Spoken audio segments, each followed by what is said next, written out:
Sebelum saya lanjut ke biografi yang Jati ya, tadi ngomong soal politik supaya kemudian orang berpolitik itu tidak ngawur. Nah, ketika menjadi pejabat ya, ketika bisa pegang policy, terus kemudian ini kan banyak nih isu-isu yang berkembang, ada yang mengcovidkan orang yang seharusnya tidak COVID dan lain sebagainya. Apakah kemudian setiap orang yang menari-nari di atas penderitaan orang lain, yang dia cari keuntungan, jadikan corona ini sebagai ladang bisnis, pasti akan kena karma besar kira-kira yang Jati? Pasti, karena corona itu sebenarnya juga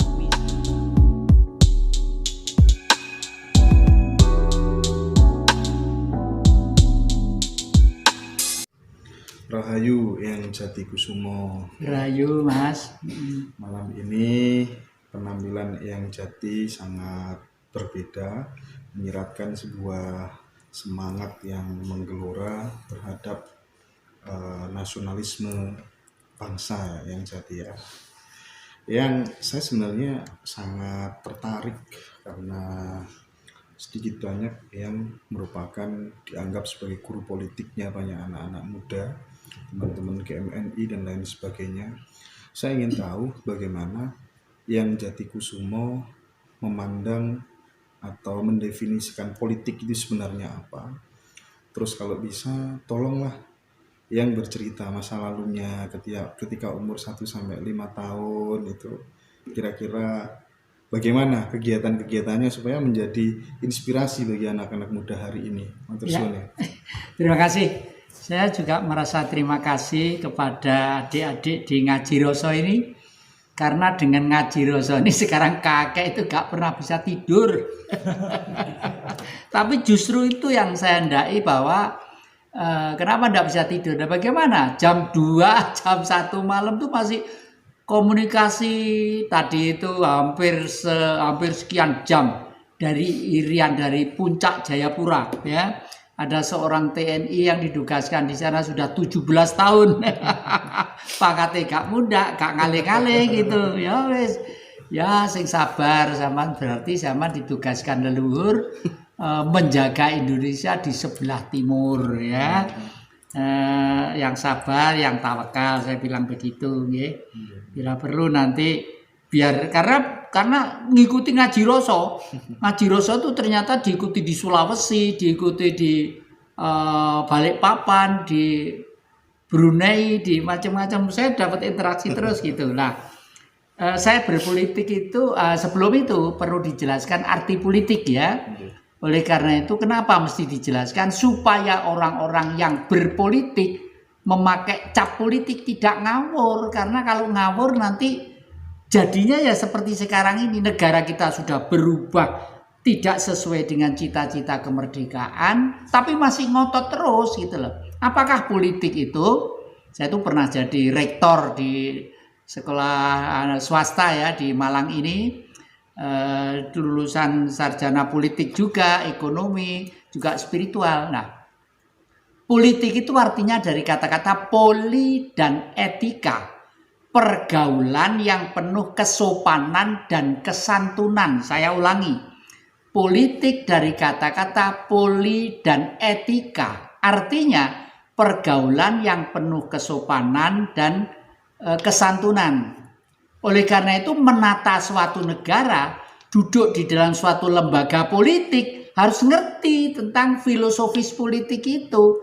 Janganlah ke sana menggebu-gebu karena ambisi pribadi. Selama hidup masih enak, tetapi nanti di sananya akan ditagih ribuan tahun karena menderitakan rakyat yang sebenarnya harus dilindungi, harus disejahterakan, dan harus ditentrem dan ayemkan hidupnya. Mohon maaf, bahasanya saya campur-campur supaya karena hampir seluruh Nusantara itu ngertilah sedikit-sedikit tentang bahasa Jawa. Nah, saya berpolitik sejak umur kira-kira 3 tahun. Ini tetap saya simpan sampai kapanpun supaya dipelihara anak cucu. Ini isinya apa? Isinya adalah pedang milik bapak saya di Desa Papungan, Kanigoro, Blitar. Namanya Noto Karni. Meskipun beliau itu keluarga dalam Keraton Solo, dia panggil ke Solo untuk ngambil haknya, beliau tetap tidak mau. Pengen menjadi rakyat biasa. Karena Bapak sadar bahwa negeri ini masih perlu diperjuangkan. Karena para leluhur perjuangannya belum selesai. Lalu pada waktu saya masih kecil, diajak Bapak perang. Ayo Le, Belanda mau masuk ke Kanigoro Le. Ayo perang. Dengan membawa ini saya diguandeng itulah. Saya masih kecil ya tidak ngerti perang itu apa ya seneng aja. Perang apa ya seneng aja diajak gitu. Lalu di tengah jembatan gitu, ayo merdeka, merdeka. Ternyata sebelumnya Bapak dengan saya itu sudah keliling ke desa-desa untuk supaya orang-orang desa nanti kalau sewaktu-waktu Belanda mau masuk Kanigoro dihalau di tengah jalan gitu ya. Ternyata entelnya Belanda pun lebih canggih, mau dimasukkan ke jurang yang kira-kira dalamnya 20 meter, dia nggak lewat situ, lewat utara. Tapi Bapak saya juga lebih pintar. Para tokoh-tokoh perjuangan pada waktu di Blitar sudah disiapkan di desa Sekardangan.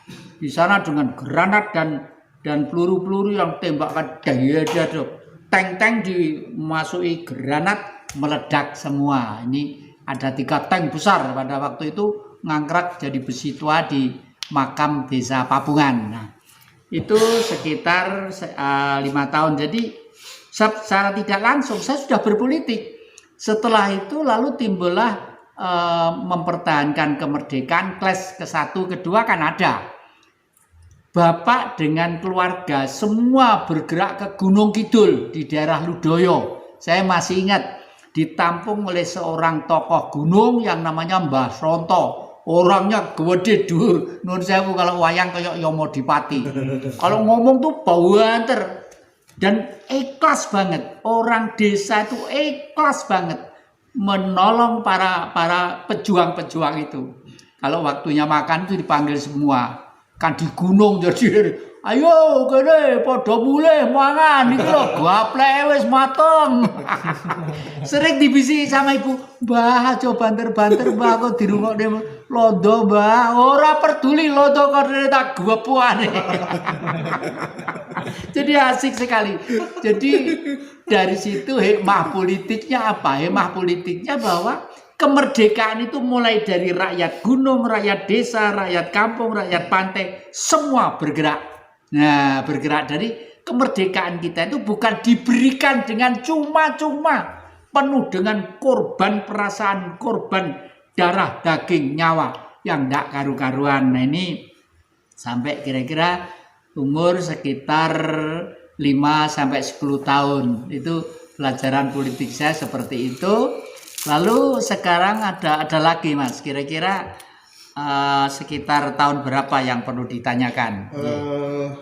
Barangkali gini yang saya dengar kabar yang itu waktu kecil katanya suka sama film, terus suka bikin film perang-perangan begitu. Coba diceritakan sebentar. Ya. Ini juga lucu deh. Saya itu karena suka tadi itu jiwa-jiwa perangnya itu ada melawan penjajah. Dan saya itu penggemar film. Ya, rumah saya ke Kota Blitar itu kira-kira ada 6 kilo. Kalau nonton itu naik sepeda pancal gitu ya. Iya. Waktu itu masih ingat bioskopnya itu namanya Irama gitu ya. Nah, terus saya suatu saat pengen membuat bioskop gitu. Jadi orang-orang kampung, pemuda-pemuda itu saya kumpulkan. Ayo nggak bioskop. Tapi di karcisnya loh bioskopnya gitu loh. Nah, waktu itu duit kan masih benggol sama sen itu masih laku gitu ya. Akhirnya depan halaman rumah saya di desa Papungan dipuwagiri keliling dengan blarak gitu ya. Terus diberi loket orang-orang ya beli tiket. Beli karcis pada nonton gitu. Bayar dengan uang sen, uang benggol gitu. Ceritanya apa? Ceritanya perang. Jadi saya membuat misalnya segini wayang segini-gini yang saya kasih gapit. Terus di sini ada lampu teplok itu ya.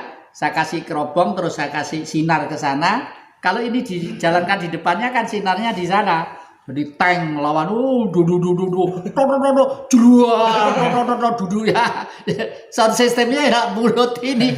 Tapi yang nonton tuh penuh deh. Penuh. Duit senet duitnya itu dapat berapa benggol, berapa anu gitu ya. Tapi teman-teman saya kumpulkan, dah. Itu enggak, itu yang nonton anak-anak, teman-teman. Orang tua-tua juga nonton itu.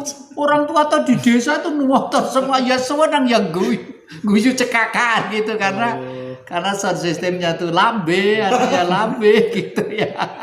Guyu cekakaan gitu. Terus teman-teman saya kumpulkan, udah ya.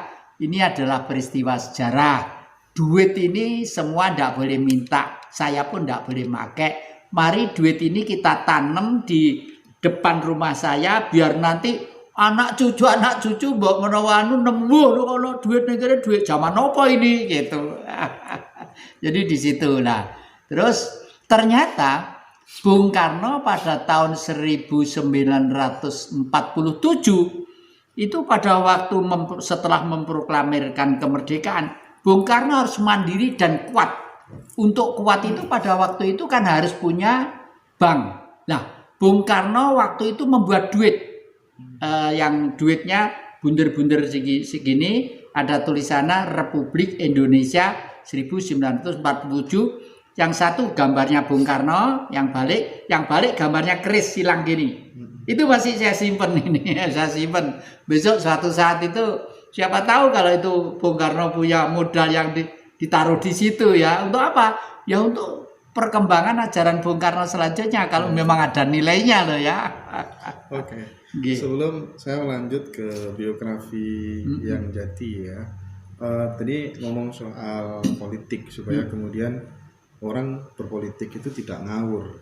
Nah, ketika menjadi pejabat ya, ketika bisa pegang policy, terus kemudian ini kan banyak nih isu-isu yang berkembang, ada yang mengcovidkan orang yang seharusnya tidak covid dan lain sebagainya. Apakah kemudian setiap orang yang menari-nari di atas penderitaan orang lain, yang dia cari keuntungan, jadikan corona ini sebagai ladang bisnis, pasti akan kena karma besar kira-kira yang jati? Pasti, karena corona itu sebenarnya juga misi dari Sang Maha Kuasa juga ya, supaya manusia itu ingat pada fungsi pokok sebagai makhluk sosial yang bersifat manusiawi. Nah, ini dengan corona ini banyak timbul pemikiran-pemikiran baru. Tapi anehnya di tengah-tengah corona ini justru banyak keputusan-keputusan yang membingungkan kepada umat itu sendiri. Yang kedua, tadi siang mungkin disiarkan besok Kamis di Dhamma TV, saya juga memberi solusi salah satu cara untuk mengantisipasi tentang corona itu. Karena apa? Leluhur kita ribuan tahun yang lalu sudah mengenal istilah pagebluk, ya. Pagebluk itu dimanapun, kapanpun bisa juga, dimanapun termasuk di seluruh dunia ini, karena pagebluk itu sebenarnya adalah suatu virus ya, yang ada sedemikian rupa ya, sehingga virus itu suatu saat akan bekerja untuk sesuai dengan hukumnya. Untuk apa? Ya untuk membuat keseimbangan ekosistem kehidupan manusia. Tetapi akhir-akhir ini saya agak berpikir ya, kenapa? Loh, virusnya terjadi rame-ramenya 2021. Lah kok alat-alat persiapannya sudah disiapkan sekitar tahun 2016 ya toh? Itu yang menarik dan lucu. Ya itu yang menarik dan lucu. Tugas kita itu untuk berpikir, maaf ya. Saya tetap, anak saya, cucu saya melaksanakan himbauan pemerintah 3M itu ya, menjaga jarak, menutup dengan masker, lalu jangan gerombol dan lain sebagainya, itu tetap kita taati ya.